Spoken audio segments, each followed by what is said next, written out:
What is up, everybody? It's your boy Rogue here. So in today's video, I wanted to go over and discuss rogue decks, and specifically some of the best rogue decks going into this format. Originally, I was going to do a ton of editing into this video, but I really don't have time.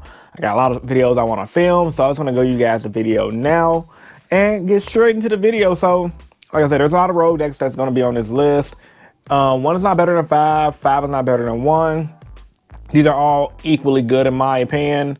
And before I get to the actual list itself, I'm going to bring up my honorable mentions. That's not going to be on the video.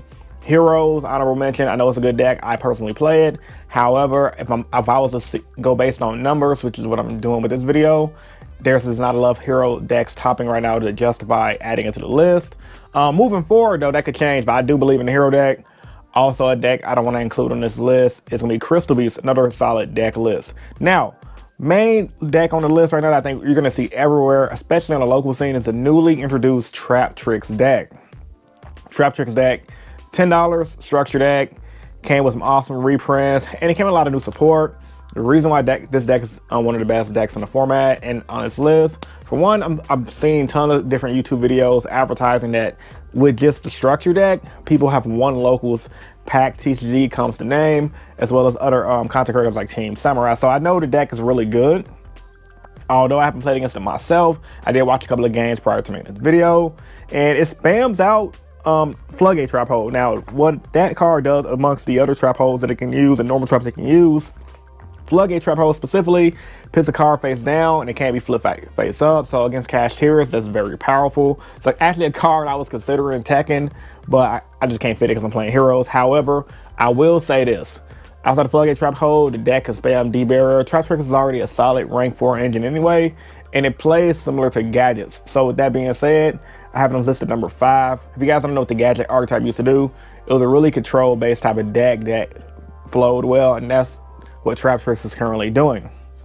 Number 4, Dark Worlds. Now, I picked Dark Worlds on this list because I'm seeing it top here and there online. We gotta go back based on the numbers.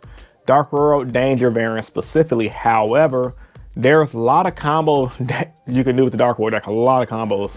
A lot of Dark World decks can also spam out the Dark World Fusion, which is an Omni Negate, and it technically changes the effect to your opponent got to discard a card, negate the effect. So considering that Dark World has a lot of combo variants and considering it's a fast turbo paced deck, I think it's the prime time to add it as one of the better rogue decks because it can, outside of just being a fast paced, aggressive control type of deck, it can utilize cards like the virus cards, so Full Force Virus, Deck Devastation Virus, and etc. So you can definitely take the power of that deck, the speed of that deck, utilizing the virus cards, and dominate the meta. So for that being said, I have to have it on list number 4 because this is really powerful.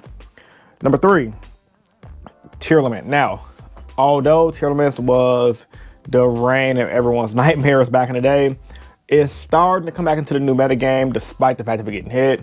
I was always an advocate of Tear is not a dead deck. People just haven't discovered the type of formula to make it work consistently.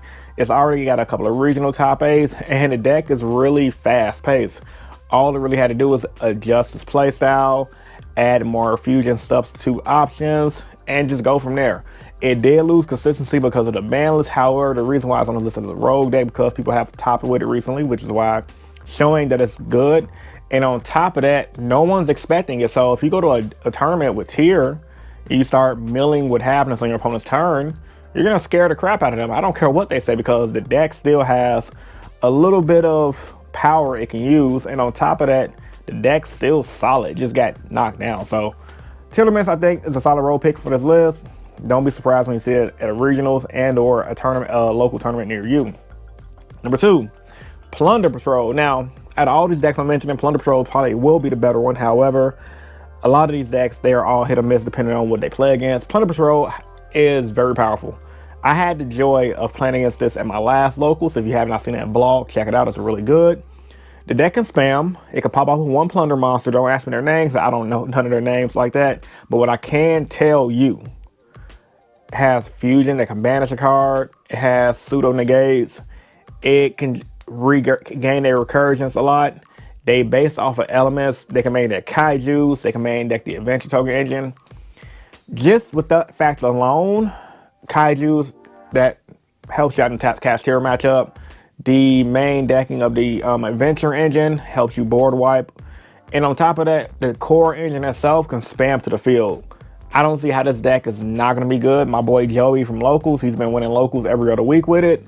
And on top of that, he top 16 Nationals in the era where people thought the deck was bad. And now with the new support, the deck is honestly really good, so don't sleep on it. It's really powerful.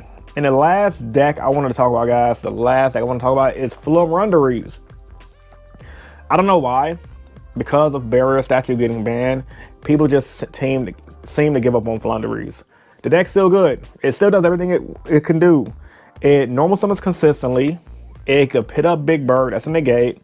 It recur everything. All it can't do is not do the unfair stuff, which is Floodgate with the Barrier Statue. And if you really wanted to go there and be technical, you guys could play other Barrier Statues in that deck and be fine. You just have to hard draw them versus having it easily searchable. Flunderies is a deck that, if it goes first, it can pop off. It can tribute your opponent's monsters with the field spell. I'm sorry, with the continuous spell. Much, much more. The deck is really good. Don't sleep on it. I'm seeing it top once again ever since the format started. 1 or 2 people every other event tops with it. Now, I will say this, because there's a bunch of good rogue decks. I'm going to leave that for you guys to tell me which ones you think should be on the list in the comment section down below. Like I said, my honorable mentions, started the video, was Crystal Beast and Heroes, mainly because those are decks I play, I'm familiar with. But I wanted to make this list and prediction type of video be concurrent with what I'm saying in the current metagame. So yeah, man, tell me what you guys think about this video in the comment section down below. Like the video if you're new here. If you want to subscribe for more, subscribe for more. I definitely want to say, leave a comment once again. The YouTube algorithm is crazy. Engagement is very important. So leaving a like and a comment on my video, it helps me out a lot. This is your boy Rogue Hero, bringing us another Yu-Gi-Oh discussion. I'm signing out. Peace. See you guys in the next video.